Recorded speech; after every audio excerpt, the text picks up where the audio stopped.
언어라고 하는 것은 우리 존재가 머무는 곳이고 세계와 사물을 인식하는 통로이다. 언어는 의사소통의 수단을 넘어서서 인간의 사유를 지배하고 복속시킨다.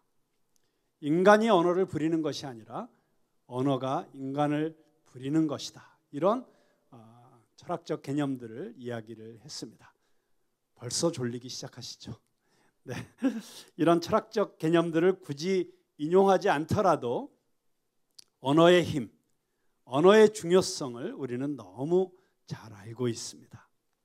내가 어떤 언어를 쓰는가가 내가 어떤 사람인가를 드러내주는 것입니다. 그런 의미에서 요즘 대한민국의 정치권에서 사용되는 언어는 말할 것도 없고, 기독교를 소위 대표한다는 사람들의 언어가 너무 품격이 없고 심지어 천박한 그런 현상들을 보면 걱정이 되지 않을 수가 없습니다. 자, 언어적 관점에서 보면 그리스도인이란 그리스도의 언어가 내 안에 살아있어 생명과 능력이 된 사람들, 이렇게 말할 수 있습니다. 아이들이 엄마, 아빠라는 말을 배우면서 부모와 관계가 형성되어 가듯이 하나님의 자녀는 하나님의 언어를 배우면서 자라기 시작하는 것입니다. 자, 그런데 하나님의 언어를 배울 수 있는 곳이 어디입니까? 네, 교회에서. 맞습니다. 어떤 분은 집에서 그렇게 말씀하시는 소리가 들리는 것 같네요. 네, 맞습니다. 집에서, 믿음의 가정에서, 믿음의 부모를 통해서 우리는 하나님의 언어를 배우는 것이 맞습니다.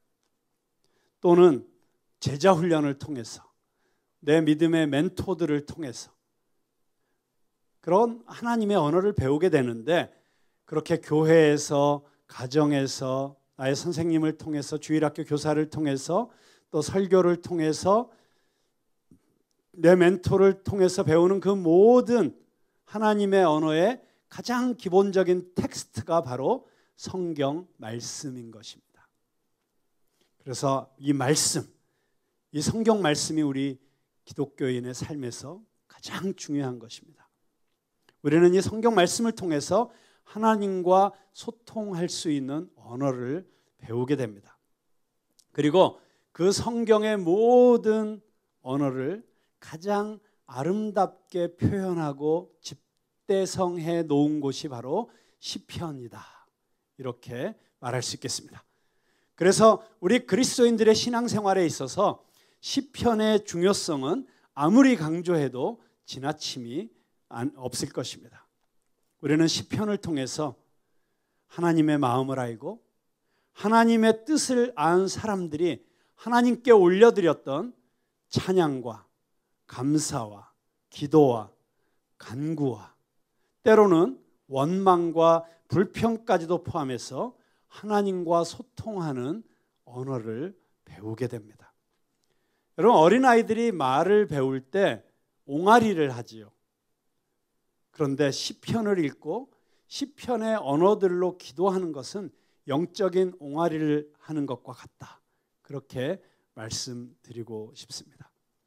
여러분들이 하나님께 기도할 때, 이 온 우주를 창조하신 위대하신 하나님을 찬양하고 싶을 때, 그 위대하신 하나님이 나같이 이렇게 작고 부족하고 유한한 존재에게 관심을 가지고 계시다는 그 엄청난 사실 앞에 벅차오르는 내 마음의 감격을 표현하고 싶을 때, 또는 우리가 살아가면서 인생의 고난의 폭풍우 속에서 무너지고 비참해지고 처참해진 내 마음을 쏟아내고 싶을 때, 인생의 고비고비마다 선택의 기로 앞에서 미래를 알지 못해서 불안하고 두려울 때, 그때 우리는 어떤 언어로 하나님 앞에 기도해야 되는지, 그것을 시편에서 가장 잘 배울 수 있습니다.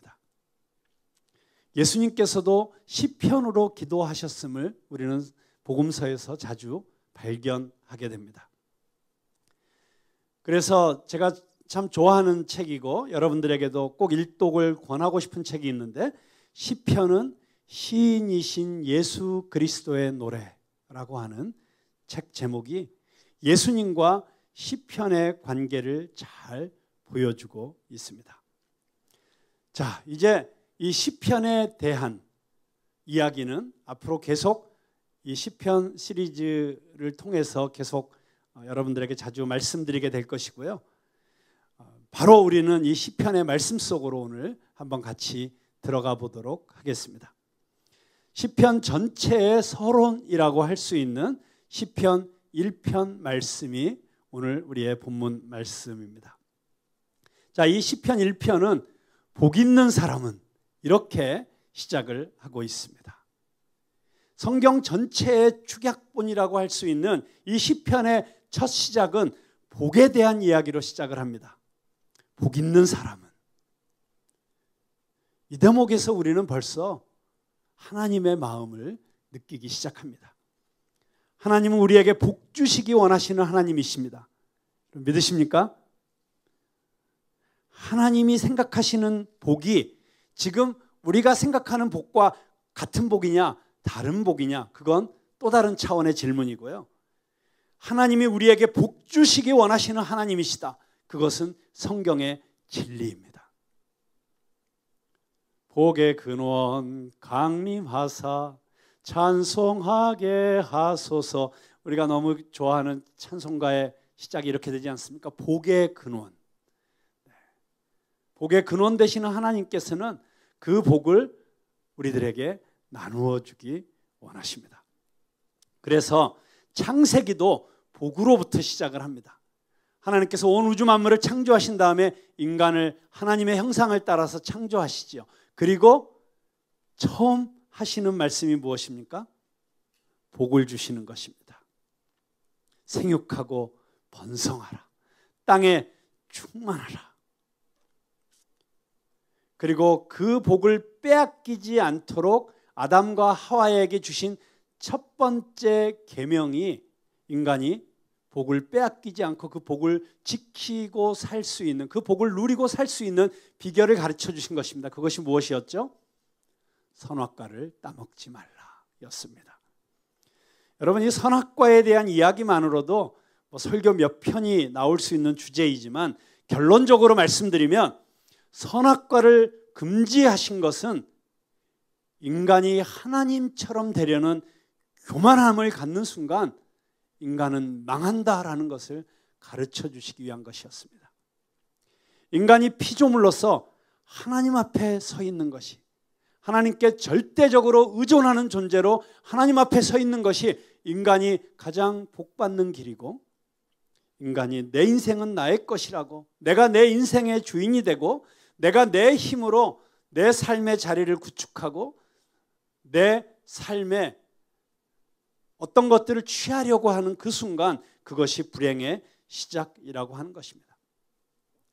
그런데 그 선악과를 따먹은 인간이 에덴 동산에서 쫓겨나고 나서 이 땅에 흩어져서 살면서 그들이 했던 일은 하나님 없이 자기들이 스스로 하나님이 되어서 안정과 명예와 힘과 부를 추구하는 것이었습니다.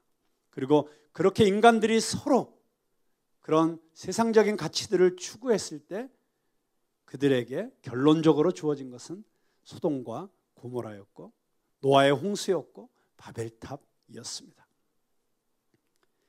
그래서 하나님께서 한 사람을 선택하셔서 새 역사를 시작하십니다. 그 사람이 누구죠?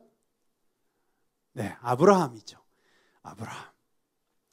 아브라함을 선택하신 하나님께서는 아브라함에게도 복이 무엇인지를 가르쳐 주십니다. 그리고 그 복을 어떻게 얻을 수 있는지를 가르쳐 주시면서 아브라함과의 역사를 시작하시죠. 가짜 복, 짝퉁복을 추구하고 살던 갈대아 우르를 떠나게 하시는 것이 아브라함의 이야기의 시작이었습니다. 여러분, 우리가 하나님께서 주시는 참된 복을 누리기 위해서 우리가 먼저 해야 되는 것은 갈대아 우르를 떠나는 것입니다. 세상 사람들이 세상의 방식으로 세상의 가치관을 가지고 서로 사다리의 꼭지점에 올라가기 위해서 갈등하고 투쟁하고 질투하고 시기하고 서로 빼앗고 죽이는 그런 악다구니에서 벗어나서 하나님께서 이끄시는 새로운 땅으로 떠나는 것, 그것이 참된 복의 시작이지요. 그렇게 갈대아 우르에서 아브라함을 불러내신 하나님께서 충격적인 선언을 하십니다. 아브라함에게 내가 너에게 복을 주겠다라고 말씀하시면서 하나님이 주시는 말씀이 무엇입니까? 너는 복이 될지라. 우리 옛날 성경에는 너는 복의 근원이 될지라 라고 했습니다. 그 말씀도 특별한 의미를 갖고 있습니다만은, 그러나 원어 성경을 그대로 번역하면 너는 복이 될지라가 더 정확한 번역입니다. You will be a blessing. 너 자신이 복이 될 것이라는 것입니다. 너는 이 땅에서 복을 찾아 헤매는 존재가 아니라, 복에 목말라 하는 존재가 아니라 너 자신이 복이 되는 존재다. 완전히 차원이 다른 선언을 하고 계시는 것입니다. 여러분, 이 말씀은 복을 찾아 헤매는 인생에 종지부를 찍는 선언인 것입니다. 여러분, 세상 사람들은 복이 무엇이라고 생각합니까? 돈이 많은 것이 복이라고 생각합니다. 사람들로부터 인정받고 인기가 높아지는 것이 복이라고 생각합니다. 더 많은 힘과 권력을 갖는 것이 복이라고 생각합니다. 여러분, 그것이 정말 진정한 복입니까? 착각하지 마십시오. 그런 것들을 나름 많이 가졌고 누렸다고 생각하는 사람들을 제가 만나보았을 때 그들이 진정으로 행복한 삶을 살고 있는 모습을 저는 거의 본 적이 없습니다.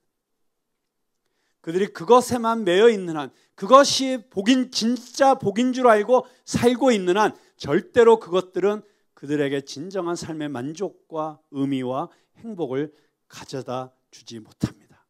여러분, 빨리 그런 것들이 여러분에게 참된 삶의 행복을 가져다 줄 것이라고 하는 미망에서 빠져나오셔야 됩니다. 그런데 문제는 이 세상 사람들과 똑같이 그런 것들이 복이라고 생각하고 그것들을 더 움켜쥐기 위해서 몸부림치면서 그것들을 더 하나님으로부터 얻어내기 위해서 기도하고 있는, 그래서 그런 것들을 기도 제목으로 내어놓고 있는 교인들이 얼마나 많이 있습니까?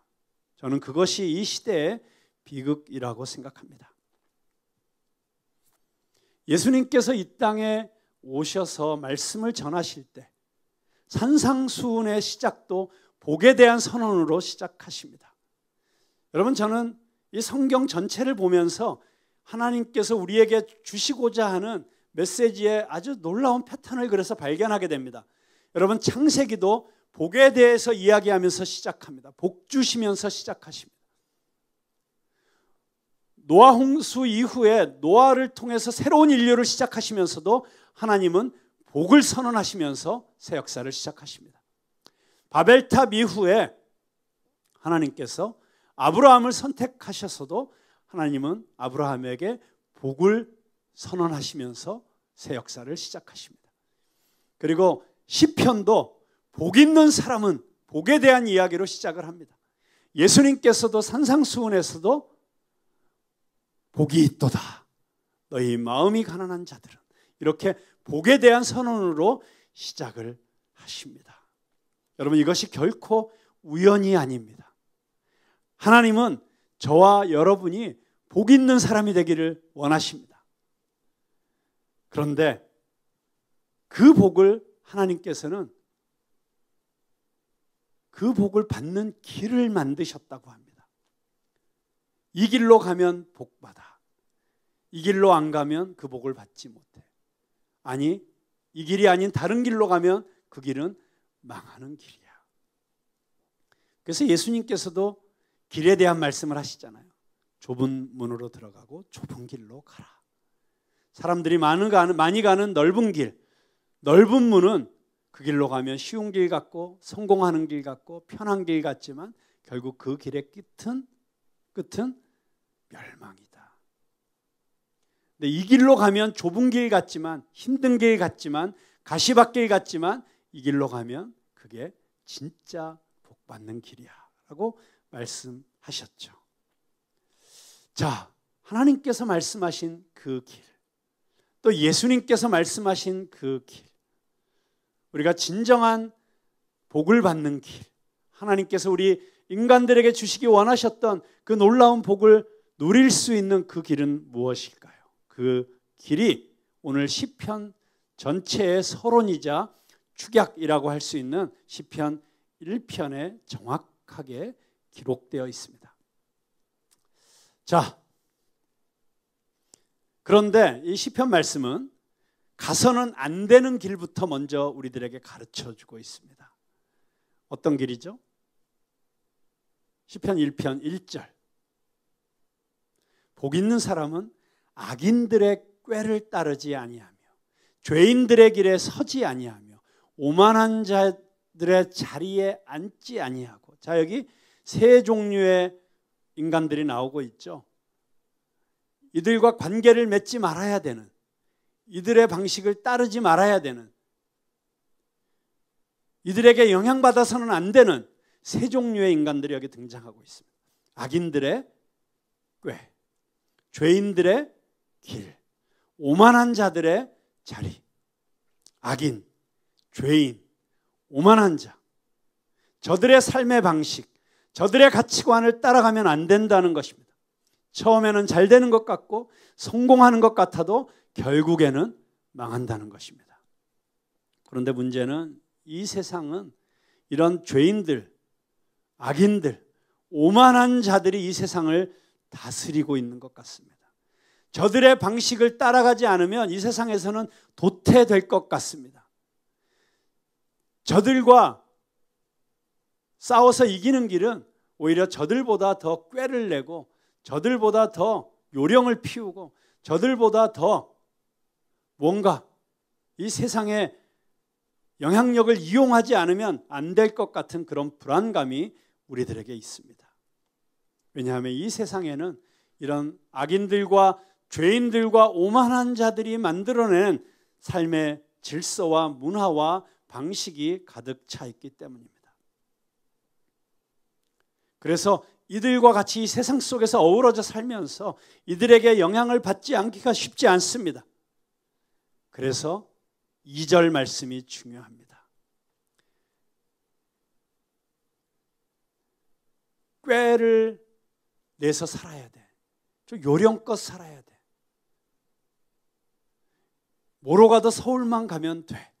라고 하는 이 세상의 방식에 영향을 받지 않고 우리가 하나님이 주시고자 하는 진정 축복된 길을 가기 위해서 우리에게 주시는 말씀이 있는데 2절 말씀 한번 같이 읽어보도록 하겠습니다. 오직 여호와의 율법을 즐거워하여 그의 율법을 주야로 묵상하는도다. 오직 여호와의 율법을 즐거워하고 그의 율법을 주야로 묵상할 때에만 우리는 세상의 길을 따르지 않고 세상의 방식을 거부하고 세상의 문화에 물들지 않고 하나님이 기뻐하시는 방식의 삶을 살게 되고 하나님이 원하시는 일들을 하면서 살 수 있게 된다고 하는 것입니다. 자, 여기 여호와의 율법을 주야로 묵상하는 자. 무슨 뜻일까요? 이 말씀이, 하나님의 말씀이 하루 종일 내 생각과 내 마음 속에 맴돌아야 된다는 것입니다. 내 삶 전체 가운데 말씀이 중심이 되어야 한다는 것입니다. 여기 묵상하는 자로다. 여기 묵상한다는 단어가 영어로는 머머링입니다.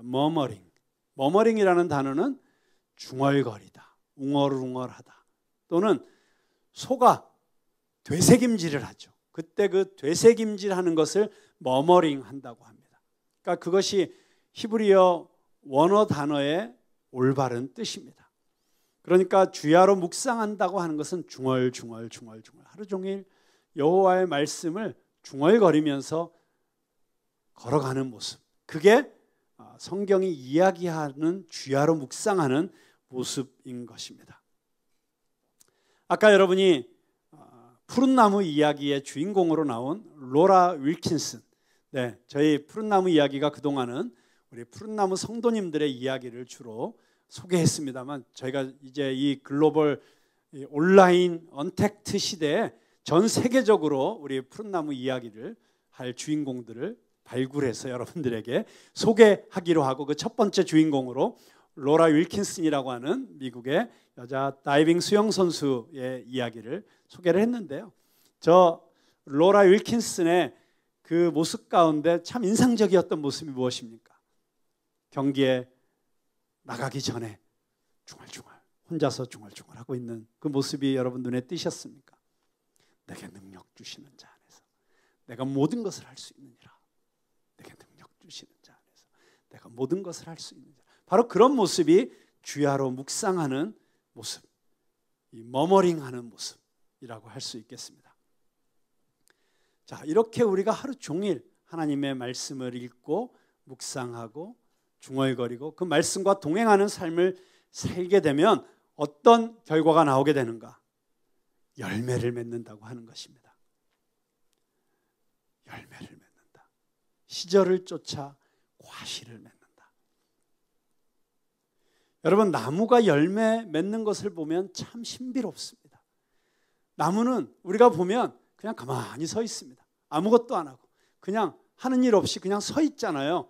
그런데 그 서 있는 나무가 어느 순간 풍성한 열매를 주렁주렁 맺고 있는 것을 보게 됩니다. 무슨 일이 있었던 것일까요? 그 나무가 한 일이라고는 햇빛을 받고 있는 것입니다. 그리고 뿌리를 깊게 내려서 수분을 빨아들이고 그 수분을 빨아들이면서 땅의 온갖 영양분을 빨아들이고 있었던 것이죠. 저는 그 모습이 우리 그리스도인의 삶의 모습과 비슷하다고 생각합니다.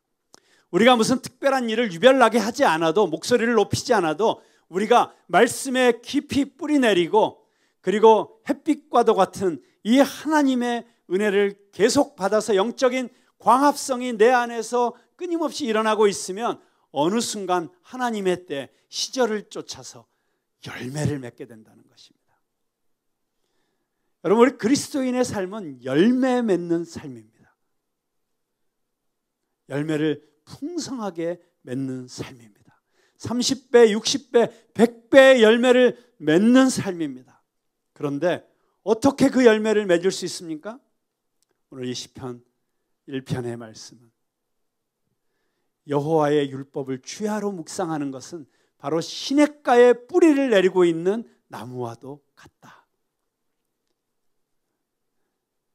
시냇가에 뿌리를 내린 나무는 가뭄이 와도 비가 오지 않아도 어떤 상황 속에서도 시냇가 옆에 있기 때문에 끊임없이 수액을 공급받을 수 있습니다. 바로 그런 모습인 것이죠. 자, 그러면 우리가 뿌리를 내려야 하는 곳은 어디입니까? 요한복음 15장 4절에서 8절 말씀해 보니까 예수님께서 이렇게 말씀하시죠. 내 안에 거하라. 나도 너희 안에 거하리라. 가지가 포도나무에 붙어 있지 아니하면 스스로 열매를 맺을 수 없음같이 너희도 내 안에 있지 아니하면 그러하리라. 나는 포도나무요 너희는 가지라. 그가 내 안에 내가 그 안에 거하면 사람이 열매를 많이 맺나니 나를 떠나서는 너희가 아무것도 할 수 없음이라. 사람이 내 안에 거하지 아니하면 가지처럼 밖에 버려져 마르나니 사람들이 그것을 모아다가 불에 던져 사르느니라. 너희가 내 안에 거하고 내 말이 너희 안에 거하면 무엇이든지 원하는 대로 구하라. 그리하면 이루리라. 너희가 열매를 많이 맺으면 내 아버지께서 영광을 받으실 것이요 너희는 내 제자가 되리라. 아멘. 여러분, 그렇습니다. 우리가 예수 그리스도 안에 있는 것, 그것이 바로 시냇가의 신기운 나무같이 되는 것입니다. 그래서 우리가 예수님 안에 있을 때, 예수님이 누구이십니까? 말씀이 육신이 되어서 오신 말씀 그 자체이신 그분 안에 뿌리를 내리고 있을 때, 그분 안에 있을 때, 그분과 동행할 때 우리는 저절로 열매를 맺게 된다는 것입니다. 이게 그리스도인의 삶의 비밀입니다. 내가 열매를 맺기 위해서 몸부림치고 내가 열매를 맺기 위해서 분주하게 뛰어다니는 것이 그리스도인의 모습이 아니고 우리는 그리스도 안에 있으면, 그 말씀 안에 거하면 그 말씀이 열매를 맺는 것입니다. 내 삶을 통해서 우리가 그렇게 열매 맺는 그리스도인이 될 수 있게 되기를 주님의 이름으로 축원합니다. 자, 그렇게 열매를 맺는 그리스도인이 될 때 그 삶의 결론은 무엇입니까? 여기 6절에 보니까 무릇 의인들의 길은 여호와께서 인정하시나 악인들의 길은 망하리로다. 자, 여기 예수님께서도 요한복음에서 대조하시죠. 내 안에 거하는 사람 열매 맺고 내 안에 거하지 않는 사람 밖에 던져져서 바짝 말라서 불에 던져져서 다 불태워져 버릴 것이다. 쉽게 말하면 내 안에 거하면 살고 내 안에 거하지 않으면 죽는다. 대조해서 말씀하시잖아요. 시편 1편 말씀도 계속 대조하시죠. 의인의 길은 여호와께서 인정하시고 악인의 길은 망한다. 자, 여러분, 망하는 길을 가고 싶으세요? 여호와께서 인정하는 길을 가고 싶으세요? 생명을 얻고 더 풍성하게 얻는 길을 가고 싶으세요? 아니면 바짝 말라서 피폐해져서 결국 밖에 버려져서 불태워지는 그런 인생으로 결론을 내리고 싶으세요? 답은 너무 분명하지 않습니까? 우리가 여호와의 율법을 주야로 묵상하는 말씀에 뿌리 내린 말씀이신 그 예수님 안에 거하고 예수님과 24시간 동행하는 그런 그리스도인이 되어서 여호와께 인정받는 그리스도인이 될 것인가? 그리고 예수 그리스도의 제자로 인정받는 그리스도인이 될 것인가? 아니면 교회 다닌다고 하면서도 여전히 세상의 것을 추구하고 세상의 길과 세상의 방식을 버리지 못하고 세상의 문화를 오히려 교회 안에 가지고 들어와서 교회를 어지럽히고 그렇게 끝까지 하나님 앞에서 자기의 뜻을 관철하기 위해서 하나님의 뜻이 내 안에 이루어지기 위해서가 아니라 내가 원하고 구하는 것을 얻어내기 위해서 하나님의 팔목을 비트는 것 같은 그런 신앙생활 하다가 갈 것이냐, 아니면 예수님께서 기도하신 것처럼 내 뜻대로 마옵시고 아버지의 뜻대로 하옵소서, 내 뜻을 꺾고 하나님의 뜻이 내 삶 가운데 이루어지도록, 아버지의 뜻이 하늘에서 이루어진 것 같이 이 땅에서도 이루어지고 내 삶을 통해서도 이루어지도록 내 삶을 그렇게 내어 드릴 것이냐. 여러분, 어느 길을 선택하시겠습니까? 그렇게 여러분이 사는 길, 생명의 길, 좁은 길, 예수 그리스도의 길을 선택하고 그 길을 따라갈 때 우리는 하나님께서 인정하시는 복을 받게 될 것입니다. 여러분, 여호와께서 인정하신다는 게 무슨 뜻입니까? 하나님이 알아주신다는 거예요. 여러분, 하나님이 알아주시면 끝나는 것 아닙니까? 얼마나 사람들은 인정에 목말라 합니까? 우리 사람들 안에 있는 우상 가운데 가장 큰 우상이 인정의 우상이죠.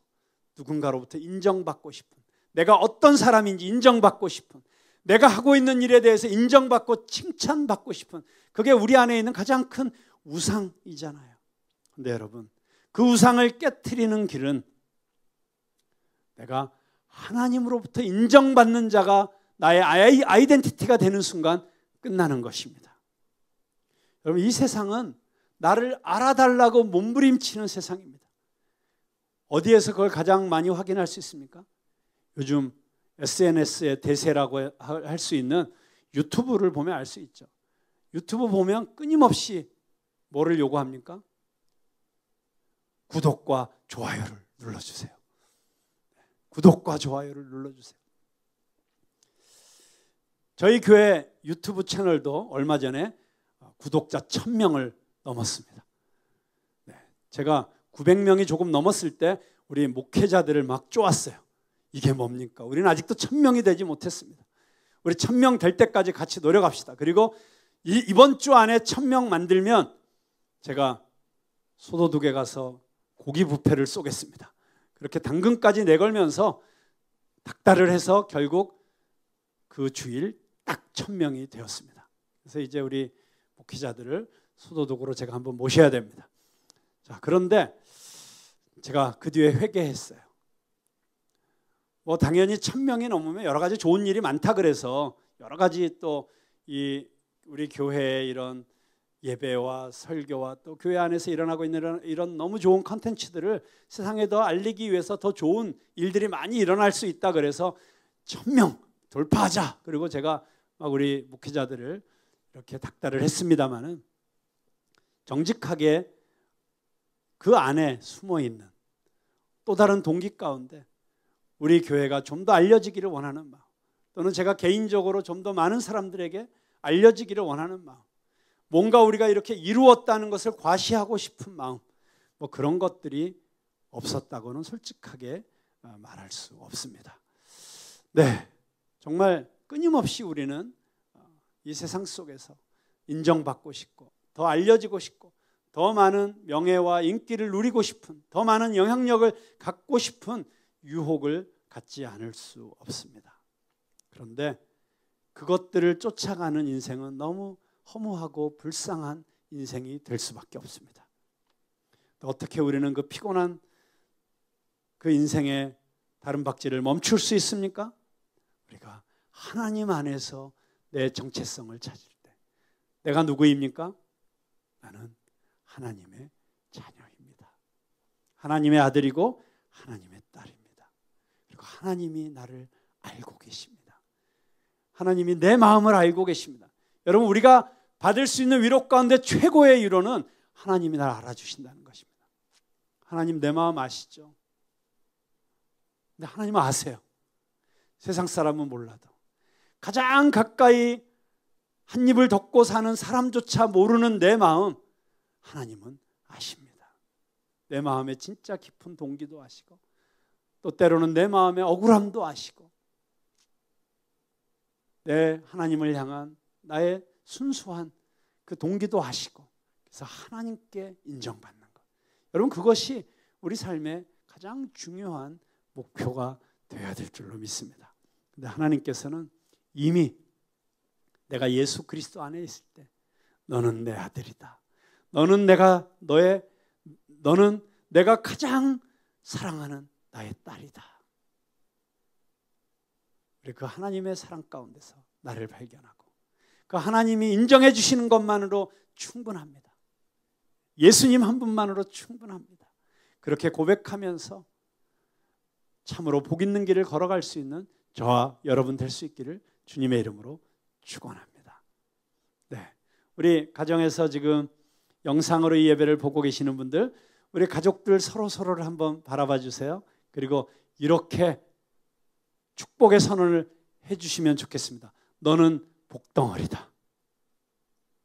너는 복 자체다. 네, 맞습니다. 우리 그렇게 하나님의 복 자체로 살아가는 저와 여러분 될 수 있기를 바랍니다. 그리고 우리가 앞으로 계속해서 시편을 공부하면서 진정으로 하나님의 말씀에 뿌리 내리고 참으로 복 있는 길을 걸어가는 그리스도의 제자의 삶을 우리가 함께 배워갈 수 있기를 바랍니다. 기도하겠습니다.